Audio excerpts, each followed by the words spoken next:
हमारे YouTube channel mission निपुण में आप सभी का स्वागत है।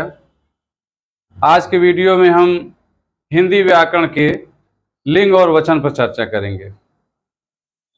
हालांकि यह चैप्टर बहुत छोटा है, लेकिन उपयोगिता की दृष्टि से बहुत महत्वपूर्ण है। प्रतियोगी परीक्षाओं में इस चैप्टर से क्वेश्चन जरूर उठाए जाते हैं। इसके अतिरिक्त प्राथमिक विद्यालय से लेकर के स्नातक तक हिंदी साहित्य और हिंदी विषय में इसको शामिल किया गया है। इस पे आज हम चर्चा करते हैं। पहले हम समझते हैं लिंग, जेंडर क्या होता है। संज्ञा के जिस रूप से पुरुष जात अथवा स्त्री जात का बोध होता हो उसे हम लिंग कहते हैं, उसे हम जेंडर कहते हैं। जिस शब्द से पुरुष जात अथवा स्त्री जात का बोध होता हो उसी को हम लिंग कहते हैं। जैसे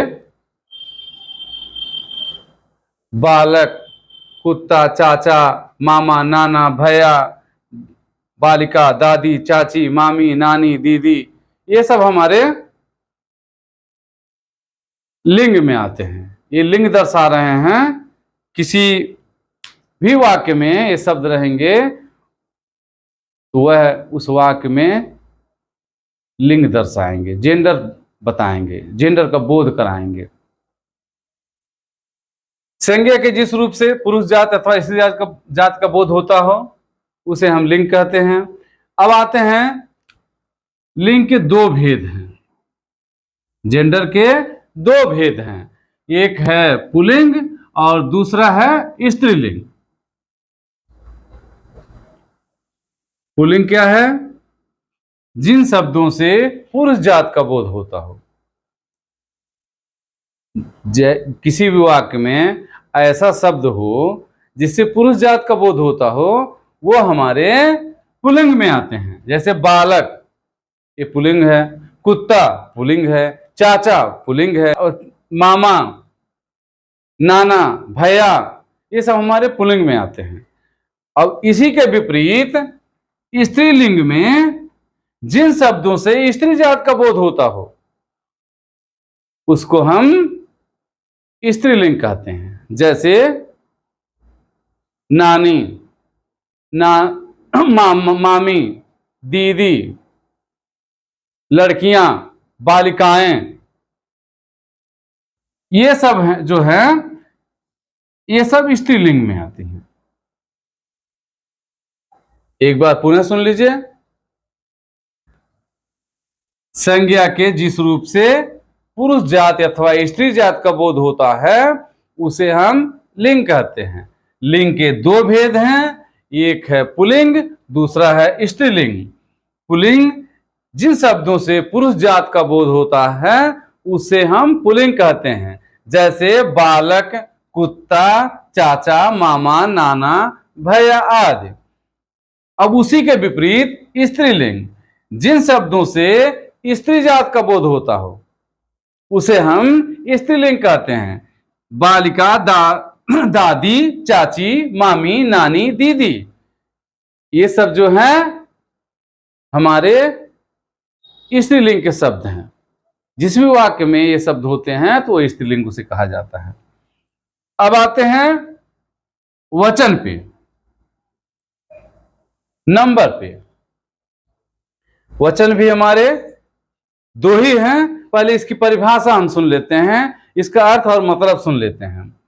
संज्ञा के जिस रूप से उसकी संख्या का बोध होता है उसे हम वचन कहते हैं। संज्ञा के जिस रूप से उसकी संख्या का बोध होता हो उसे हम वचन कहते हैं। वचन के दो भेद हैं, एक है एक वचन और दूसरा है बहुवचन। नाम से ही आप इसका अर्थ लगा सकते हैं, एक वचन और बहुवचन। नाम से ही स्पष्ट इसका अर्थ है। एक वचन संज्ञा के जिस रूप से उसके एक होने का बोध होता हो, संज्ञा के जिस रूप से उसके एक होने का बोध होता हो वह एक वचन है। और इसी तरह से बहुवचन संज्ञा के जिस रूप से उसके एक से अधिक होने का बोध होता हो वह है बहुवचन। फिर से एक बार हम दोहरा लेते हैं, फिर इसके उदाहरण पे आते हैं। वचन संज्ञा के जिस रूप से उसकी संख्या का बोध होता हो उसे हम वचन कहते हैं। वचन के दो भेद हैं, एक है आपका एक वचन और दूसरा है बहुवचन।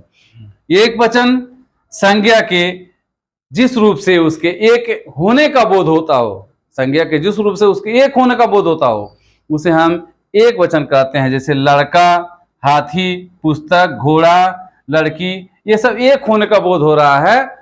उसी तरह से बहुवचन में संज्ञा के जिस रूप से उसके एक से अधिक होने का बोध होता हो उसे हम बहुवचन कहेंगे। जैसे लड़के, लड़कियां, घोड़े, पुस्तकें, बेटे, बेटियां आदि, इस तरह से जो होते हैं वो हमारे बहुवचन में आते हैं। आपको यह कंसेप्ट पूरा तैयार हो गया होगा।